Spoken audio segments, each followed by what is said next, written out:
झारखंड की राजनीति में आगामी राज्यसभा चुनाव को लेकर एक अलग ही हलचल पैदा हो गई है।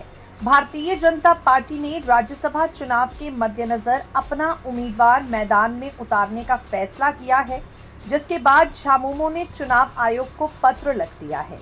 सत्ताधारी झारखंड मुक्ति मोर्चा ने चुनाव आयोग को लिखे पत्र में आरोप लगाया है कि इस चुनाव में विधायकों की खरीद फरोख्त की आशंका है।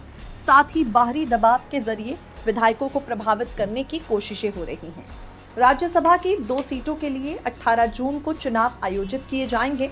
प्रदेश अध्यक्ष आदित्य साहू की अध्यक्षता में हुई राज्य चुनाव समिति की बैठक में बीजेपी ने एक सीट पर अपना उम्मीदवार उतारने का फैसला किया है। बैठक के बाद मीडिया को संबोधित करते हुए बीजेपी के प्रदेश महासचिव अमर कुमार बाउरी ने कहा, पार्टी ने केवल उम्मीदवार उतारेगी बल्कि उसे जीत हासिल करने का भी पूरा भरोसा है। अमर कुमार ने कहा, भाजपा उम्मीदवार जरूर चुनाव जीतेगा। लोकतंत्र में हमें चुनाव लड़ने का अधिकार है। झामुमो को हमें अपने समीकरणों पर ध्यान देना चाहिए। ये एक जानी मानी बात है कि झामुमो और कांग्रेस के बीच क्या चल रहा है। बीजेपी की तरफ से अमर कुमार ने दावा किया है कि उनके पास 56 सीटें हैं, लेकिन वो खुद जानते हैं कि ये संख्या कितनी कमजोर है। हॉर्स ट्रेडिंग की शुरुआत उन्हीं लोगों ने की थी। इस बैठक में मौजूद लोगों में नेता प्रतिपक्ष बाबूलाल मरांडी, अर्जुन मुंडा और अन्य वरिष्ठ नेता शामिल थे। इस बीच झामुमो ने केंद्रीय महासचिव और प्रवक्ता सुप्रीबो भट्टाचार्य ने चुनाव आयोग को पत्र लिखकर स्वतंत्र और भयमुक्त चुनाव कराने की मांग की है।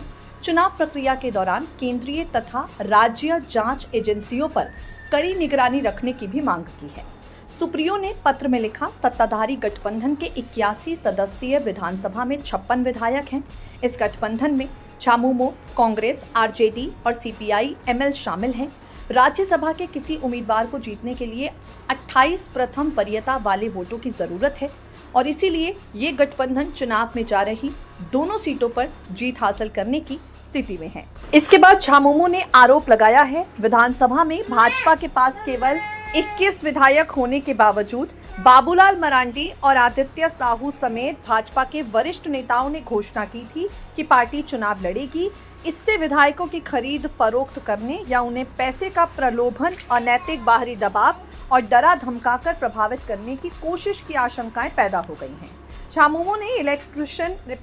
झामुमो ने चुनाव आयोग से ये भी कहा है कि वो वोटिंग के दौरान भ्रष्टाचार और डर को रोकने के लिए कड़ी निगरानी सुनिश्चित करे। साथ ही झामुमो ने सीबीआई, ईडी, डीआरआई, सीवीसी और राज्य के एसीबी समेत विभिन्न एजेंसियों पर भी कड़ी नजर रखने का अनुरोध किया है। फिलहाल चुनाव आयोग की तरफ से झामुमो के पत्र का कोई जवाब नहीं दिया गया है।